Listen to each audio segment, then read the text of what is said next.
पहले के राजा महाराजाओं के बारे में बहुत सारी चीज़ें इंटरेस्टिंग होती हैं। अगर यहाँ पर मैं बात करूँ कि उनकी पर्सनल लाइफ पहले कैसी हुआ करती थी, आपने भी देखा होगा एक राजा की 10 नहीं 15 नहीं 20-50 रानियाँ पहले होती थी, और जो उनको जिस दिन जिस रात पसंद आ गई, जिस शाम पसंद आ गई, बस उसी के साथ वो रंगीन मिजाज को अपने बनाया करते थे।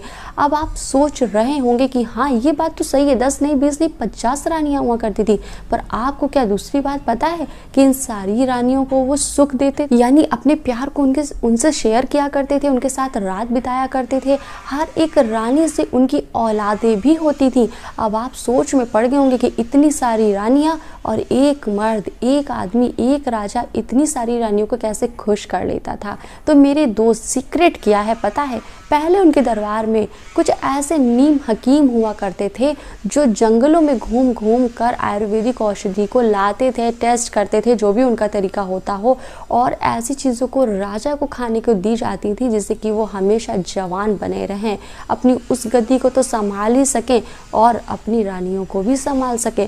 पहले होता था कि लड़का और लड़की इन सब चीज़ों के बारे में राजमहल में बड़ी चर्चाएं होती थी कि किसके कैसे बच्चे हो रहे हैं, ये सारी चीज़ें बहुत मैटर करती थी। इसलिए राजा खास तौर पे बहुत अच्छी अच्छी चीज़ें खाया करता था, जिसमें मेन था पहले का केसर, शिलाजीत, अकरकरा।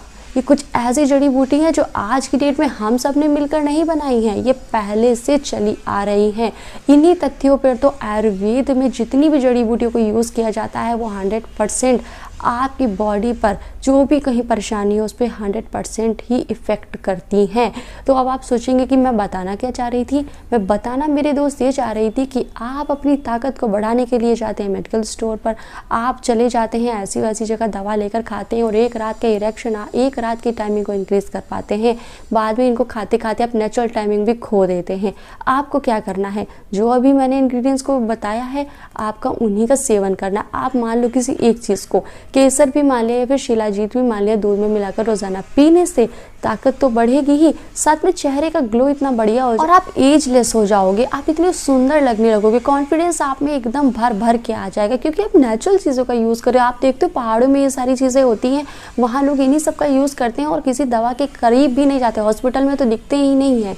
तो आपको बस इन चीज़ों का यूज़ करना है। अश्वगंधा का भी यूज़ आप इसी तरीके से कर सकते हैं, अकरकरा का भी यूज़ कर सकते हैं, शतावरी का भी यूज़ कर सकते हैं। इनसे होता क्या, आपको इरेक्शन का प्रॉब्लम यानी कि पहले होता है बाद में ऐसे हो जाता है, तो आप इरेक्शन का प्रॉब्लम है तो भी यूज़ कर सकते हैं, वीर्य पतला है उसके लिए भी कर सकते हैं, टाइमिंग कम है उसके लिए भी कर सकते हैं, या फिर एक बार कर लिया थकान महसूस हो रही उसके लिए भी कर सकते हैं। यानी कि सबके लिए सिर्फ आयुर्वेद और कुछ नहीं। आप देखेंगे कि धीरे धीरे आप जवान होना शुरू हो गए हैं, 40 के हैं, 45 के हैं, 50 के हैं। अब तो हर उम्र के लोग अपनी निजी लाइफ को एक्टिव रखना चाहते हैं अपनी फीमेल पार्टनर के साथ, अपनी महिला साथी के साथ। तो मेरे दोस्त, मैं उम्मीद करती हूँ आपको हमारी वीडियो बहुत पसंद आया होगा और आप समझ गए होंगे कि मैं आपको क्या समझाना चाह रही हूँ कि अपने शरीर को स्वस्थ बनाने के लिए आप आयुर्वेद का यूज़ एक बार ज़रूर करके देखें। साथ ही चैनल को सब्सक्राइब कर लें, पास में लगे बेल आइकन को भी ऑन कर लें।